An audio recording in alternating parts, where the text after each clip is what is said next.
సర్కార్లు చేసే తప్పుల మీద, జనానికి చేస్తున్న అన్యాయాల మీద ప్రతిపక్షాలు పోరాటాలు చేస్తే పోలీసులను అడ్డం పెడతారు. అసెంబ్లీలో మాట్లాడదామంటే మైక్ కటింగ్ చేస్తారు. ప్రెస్ మీట్లో మాట్లాడితే మీడియాను మేనేజ్ చేస్తున్నారు. జనంలోకి పోదామంటే హౌస్ అరెస్టులు చేస్తున్నారు. ఏదో తీరుగా సర్కారు ప్రతిపక్షాలను ఆగం పట్టిస్తూనే ఉన్నాయి. ఇక ఉన్నది ఒక్కటే, కోర్టులు. అక్కడైతేనే న్యాయం జరుగుతున్నది. అందుకే బీఆర్ఎస్ పార్టీ పట్టి ఇవ్వకుండా కోర్టులో గెలుస్తున్నది.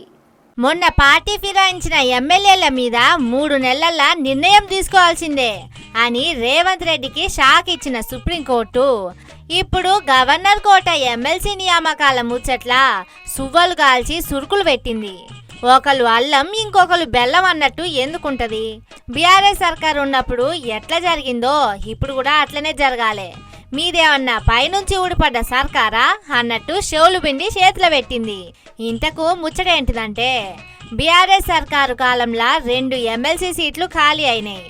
మాజీ సీఎం కేసీఆర్ ఆ సీట్లల్లా దాసోజు శ్రవణ్, సత్యనారాయణ అనే ఇద్దరితోని నింపుండ్రి అని గవర్నర్ కు పేర్లు పంపిండు. అప్పుడున్న గవర్నర్ తమిళసై సౌందర్యరాజన్ వాళ్ళు ప్రజాసేవలు, కళలు, ఆటలకు సంబంధించినోళ్ళు కాదు, రాజకీయ లీడర్లు అని ఎమ్మెల్సీ పదవులు ఇయ్యకుండా ఆపింది. తర్వాత కాంగ్రెస్ సర్కార్ వచ్చినా కాంగ్రెస్ సర్కారు మోడీ దోస్తాన్తోని కొత్త గవర్నర్ మేనేజ్ చేసి కోదండరాంను, అలీఖాన్ అనే ఇంకో మనిషిని ఎమ్మెల్సీలను చేసింది. దానికి దాసోజు శ్రవణ్ కు కోపం రాదా? న్యాయం అందరికి సమానం కాదా? అట్లెట్లా కుదురుతుందని సుప్రీంకోర్టుకి ఎక్కిండు.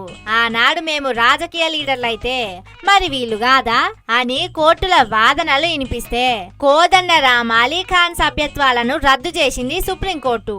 దీంతోని బీఆర్ఎస్ పార్టీల సంబరాలు నిండినాయి. ప్రతి కేసులో గెలుచుకుంటూ వస్తున్నందుకు సంతోషంగా ఉన్నారు. మొన్న ఎమ్మెల్యేలు ఇయ్యాల ఇది, రేపు పార్టీ ఫిరాయించిన ఎమ్మెల్సీల పని కూడా పట్టాలని ప్లానింగ్లు వేస్తున్నారు. కోర్టులతోనే కాంగ్రెస్ సర్కారు మెడలు వంచుతున్నారు. పాపం ఈ కోర్టు కొట్టే కొరడా దెబ్బలతోని కాంగ్రెస్ పార్టోళ్ళు ఎంత కుమిలిపోతున్నారో ఏమో పోండ్రి.